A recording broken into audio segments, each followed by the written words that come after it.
پہلے تو میں نے مسلمانوں کے اخلاق سنے تھے، اب تو میں نے دیکھ بھی لیے، پر یہ بتا جب 12,000 آیا تھا جان کیوں نہیں چھڑائی؟ تو حضرت چارہ کاٹتے کاٹتے رو پڑے، فرمانے لگے تو نہیں نہ جانتا یہ بیٹیاں سانجی ہوتی ہیں، پتہ نہیں نا؟ میرے رسول پاک نے تو حاتم تائی کی بیٹی کے سر پہ کپڑا رکھ کے کہا تھا بیٹیاں برابر ہوتی ہیں، تو یہ نہیں پتا جب اس کی 6 بیٹیوں کی شادی ہوئی ہے میرے اندر روحانیت کتنی بڑی ہے۔ فرمایا پھر 12,000 آیا ہے تو 2-4 بچیاں پھر گئی ہیں، تو یہ نہیں پتا میں اندر سے راضی کتنا ہوں،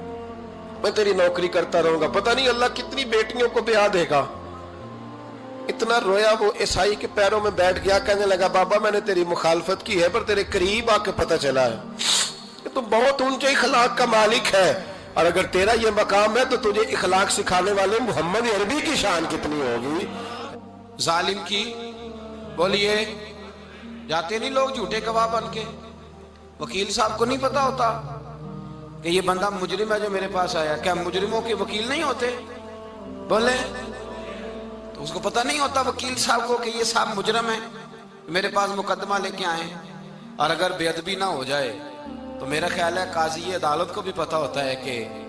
مجرم کون ہے اور مظلوم۔ میرے نبی پاک صلی اللہ علیہ وسلم نے اس قدر زیادہ سختی فرمائی اس مسئلے میں، فرمایا جس کو پتا تھا کہ فلاں آدمی ظالم ہے، ظلم کر رہا، پھر وہ ظالم کا گواہ بنا یا اس نے ظالم کی مدد کی، کتنی کی؟ شارحین لکھتے ہیں چاہے اس نے ایک جملہ بول کے کی، چاہے ایک، سارے بولیے، چاہے ایک غریب کو اس نے ظلم کیا تو کہتے ہیں علاج یہ سی، چاہے ایک جملہ بول کے کی، شارحین اس حدیث کی شرح میں لکھتے ہیں ایک جملہ بول کے چاہے مدد کی،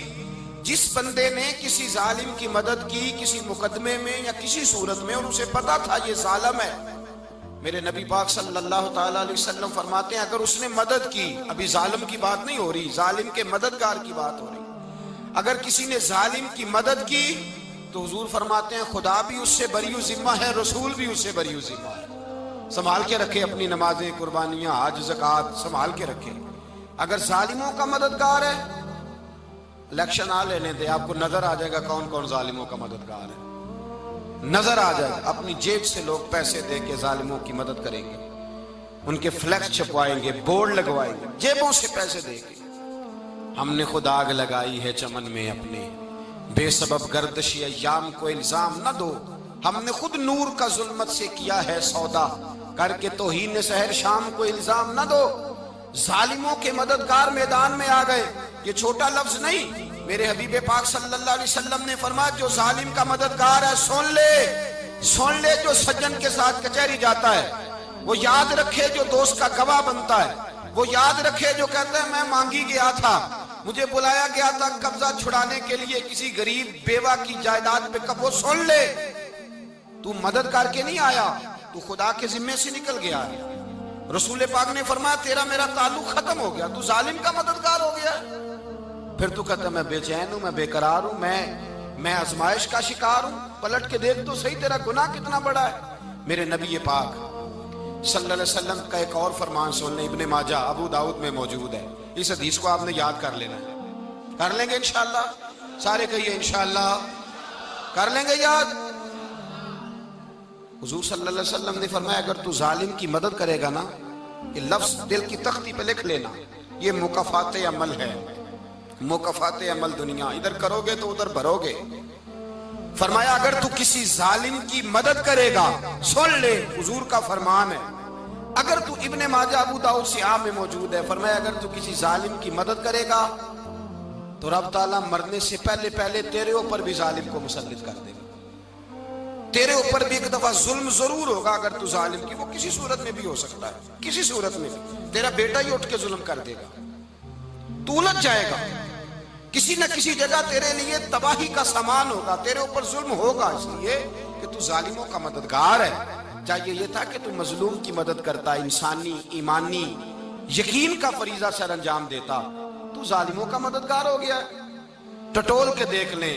رزلٹ نکال کے دیکھ لیں، ہمارے زمانے میں ظالموں کے مددگار زیادہ ہیں، اتنی لمبی زبانیں نکال کے ظالموں کی مدد کرتے ہیں۔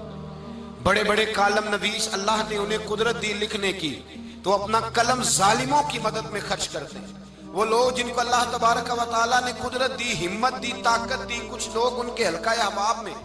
وہ اپنے لوگوں کو استعمال کر کے ظالموں کی مدد کرتے ہیں، ظالموں کی مدد کرتے ہیں۔ میرے نبی کریم سید عالم نور مجسم صلی اللہ علیہ وسلم نے فرمایا، اگر تو نے ظالم کی مدد کی تو جب تک تو توبہ نہیں کرے گا رب تجھ سے ناراض ہی رہے گا۔ اللہ تجھ سے، او بھائی جس سے رب بھی ناراض ہو گیا،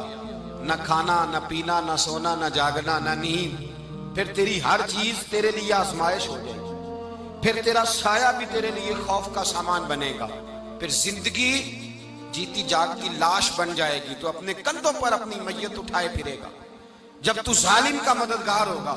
اور نبی پاک صلی اللہ علیہ وسلم نے فرمایا ظالموں کا مددگار بھی ظالم ہوتا ہے، ظالموں کا مددگار بھی، سارے بولے ظالموں کا مددگار بھی، نہیں کو نہیں، آپ سارے نہیں بولے، ایک دفعہ بولے ظالموں کا مددگار بھی، پکی بات ہے، ظالموں کا مددگار بھی۔ اللہ اکبر، جس کا یارانہ ہو، جس کا دوستانہ ہو، جو کہے میں نے نا اس کو اوکھے ویلے کے لیے ظالم کو یاد رکھا ہوا ہے۔ کبھی مشکل میں رکھے نہیں ہوئے لوگوں نے ظالم دوست، کہتے میں نے رکھے ہوئے ہیں، بلکہ ہمارے دیہات میں تو کہتے ہیں میں نے بازو بنائے ہوئے ہیں۔ کس کو بازو بنا لیا؟ ظالم بھی کبھی بازو ہوتا ہے، جو ظلم کی تلوار لیے میدان میں کھڑا ہے۔ قارون، حامان، فرعون، نمرود کا حال نہیں لوگوں نے دیکھا؟ اپنے زمانے میں آپ نے کتنے لوگ نہیں دیکھے جن کے سائے سے، آواز سے لوگ کانپتے تھے؟ پھر پولیس کی گاڑیوں میں وہ اس طرح مردہ پڑے کہ دنیا نے تماشا دیکھا ان کا۔ یہ رنگ ہم نے دیکھے نہیں اپنے آنکھوں سے۔ فرمایا ظالم کا مددگار بھی، جو کار میں بٹھا کے لے کے گیا وہ بھی ظالم، جس نے چائے پلائی وہ بھی، جس شخص نے کھانا کھلایا وہ بھی، جو کچہری تک ساتھ گیا وہ بھی، جس نے فلیکس کے نیچے، بڑے شرابی کے نیچے چھوٹی اپنی فوٹو لگائی وہ بھی، جو ووٹ کی پرچی ڈالنے گیا وہ بھی۔ کہہ دینا باہر نکل کے کہ حضرت صاحب نے سیاسی تقریر کی ہے، کہہ دینا، پر بات تو سچی ہے نا۔ خو کرے ہم تو سے تھوڑا سا گلا بھی سن لے، خو کرے ہم تو سے